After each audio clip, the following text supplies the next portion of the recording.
Hong Kong, these people are desperately trying to keep, you say they're fighting for their freedom. What they're fighting is a slow encroachment of Chinese oppression into their government, right? And it got violent. Hong Kong police shot a protester in the chest. There was a day of bitter, bitter fighting. And the incident was the first of its kind since the protest erupted in the city.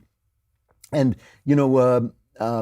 Jimmy Lai, the tech guy in Hong Kong, tech millionaire in Hong Kong, says, as a media man, I understand that the coverage of events will disproportionately focus on acts of violence. But please don't let the acts of a desperate few protesters blind the world to the violence and oppression that sustains the regime in Beijing and the fundamentally peaceful nature of the Hong Kong people. All we see from our government is a cold-blooded campaign of arrests, greater control of private companies, and interference in the teaching of our high schools. We're fighting for what was promised us. Universal suffrage is a right to which we're entitled in our basic law, which is the mini constitution that took effect when the UK made the mistake of handing over the territory in 1997. The president of China has abrogated that treaty in 2014 by imposing limits on elections for Hong Kong's chief executive and members of the Legislative Council, and our right has been denied to us. They're fighting for that. They're fighting so they can't be extradited for trial to China, because then their right to free speech is essentially gone. Lei goes on to say, individual liberty is what distinguishes both Hong Kong and the West from China. The hustle and bustle of the free market is built on liberty and the rule of law. So I want to just show you this because it represents something to me that I find so amazing. It is a video, something called the Passion Times, posted a video of this American woman in Hong Kong. She says she lives in Hong Kong, remonstrating she goes out and tries to tear down the protesters' pamphlets, the things that they posted on the walls, protesting, demanding freedom. And she lectures them, as only an American woman can do, about not being disrespectful to the thugs oppressing them. This is not a public forum. The government wants public forum with the people, but it's not working out very well. Why? Because who's not participating? And why don't the universities get involved instead of protesting? What a waste of time for everybody. You guys should be enjoying your Sunday. This is not a waste of time? No. Look, is this okay? Is this respectful? Why not? Why not? If my mother saw me wrote this... How did you do, What did you do? I'm not saying what they did is But right they don't at all. respect us.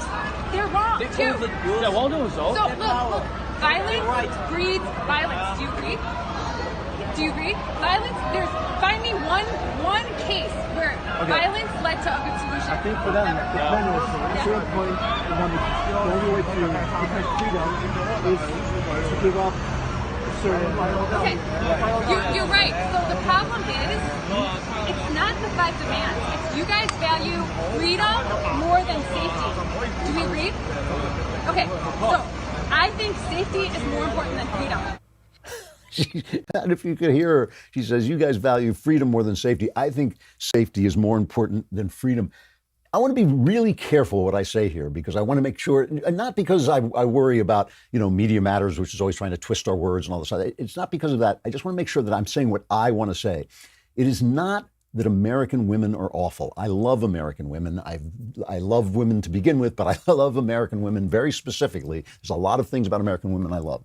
It's not that American women are awful. It is that when American women are awful, they are so often awful like that. Entitled, superior. She's not listening to what these people want. She is comparing everything to her privileged, untouchable life. It's like she does not realize. This is why if you did not allow women to vote, no Democrat would ever be elected. She wants safety over freedom.